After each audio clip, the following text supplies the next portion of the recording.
Hari Om. Welcome everybody to this new session of Learn Ayurveda in Baby Steps. And I believe today's session is the fifth session, if I'm not mistaken. So, in the previous session, we talked about the 20 qualities.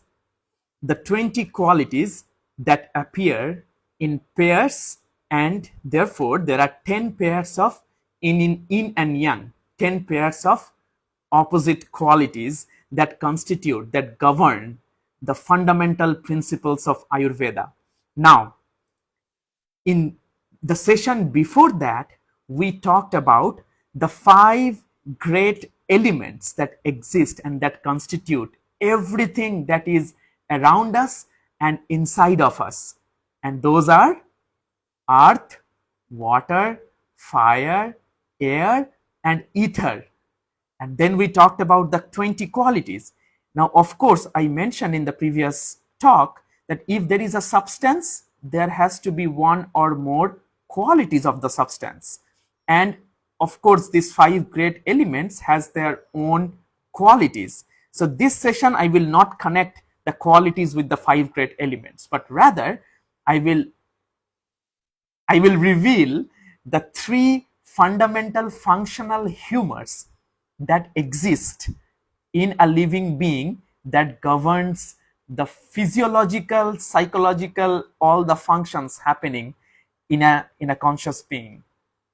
So there are 3 of them which are constituted with 2 of these 5 great elements. So these are called, first of all, what are they called? These functional energies or humors are called in Sanskrit dosha. Dosha. Dosha comes from the root verb dush, to pollute.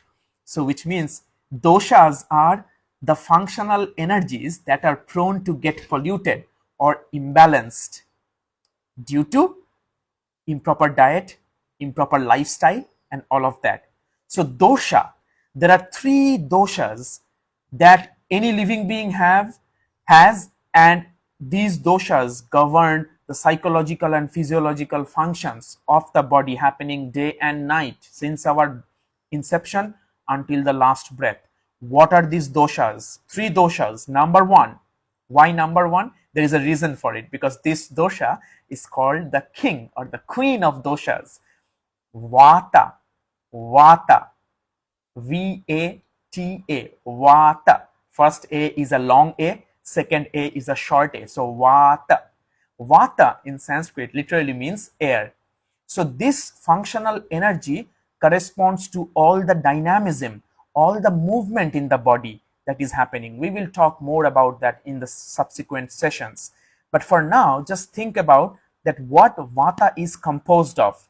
Vata is composed of 2 of the 5 great elements, which are the lightest of the 2, the least dense of the 2 of the 5. Which are those? The space or the ether element, the akasha, and the air element or the vayu or Vata itself, right? It means air. So Vata is composed of ether or space and air, and it corresponds to the energy of dynamism and movement in the body. Just a quick example, the heartbeat, lub-dub, lub-dub, lub-dub, the peristaltic movement in our colon, right, in our large intestine, the blood circulation, anything that is moving inside of the body, even the mind, which is moving very fast for some people, and sometimes it's under control. So anything that is dynamic in the body is controlled, is governed by the energy of Vata, which is composed of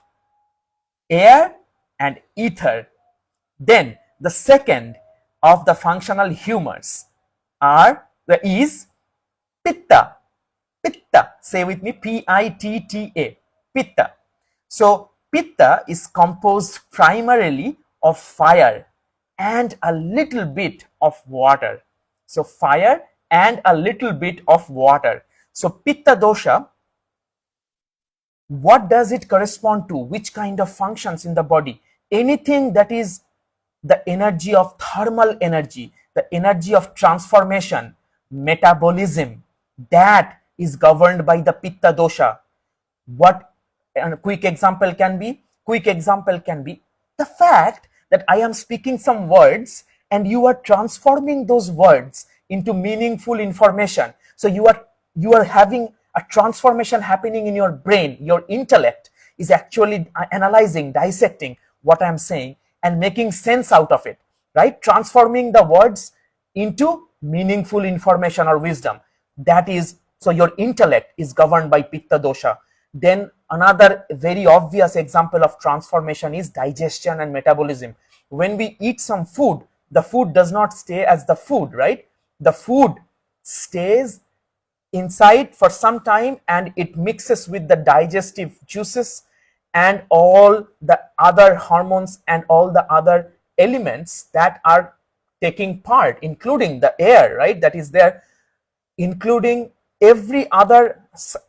So for example, the bile, the pancreatic juices, everything comes in the small intestine, some in the gastric juices in the stomach, and then it transforms whatever we eat and it breaks down the food particles into elements which can be absorbed by our large intestine, right? So that transformation, digestion, metabolism is governed by Pitta dosha, okay, composed of mainly fire and a little bit of water to keep it under control.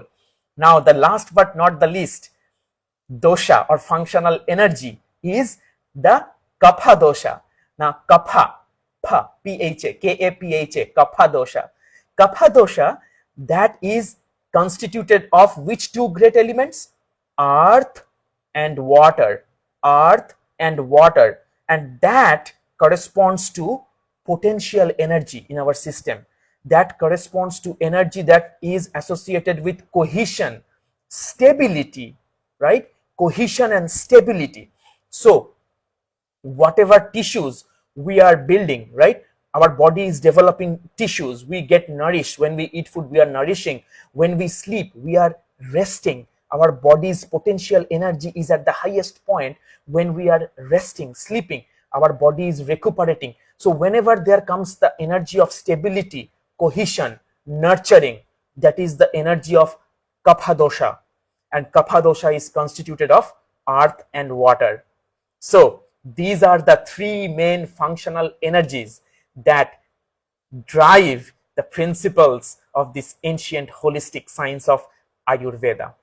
Vata with air and ether, Pitta primarily with fire and a little bit of water, and the third one is Kapha dosha, which is with earth and water elements. Next sessions, in the subsequent sessions, we will talk about the qualities of these doshas by understanding the qualities of the elements, right? And these qualities will be one or more of the 20 qualities that we have talked about before in the previous session. If you have missed it, please find it in my profile page. It's there. So thank you once again for joining this session on learning Ayurveda in baby steps. Hope to see you in another session soon. Have a wonderful rest of your day and keep smiling. Hari Om.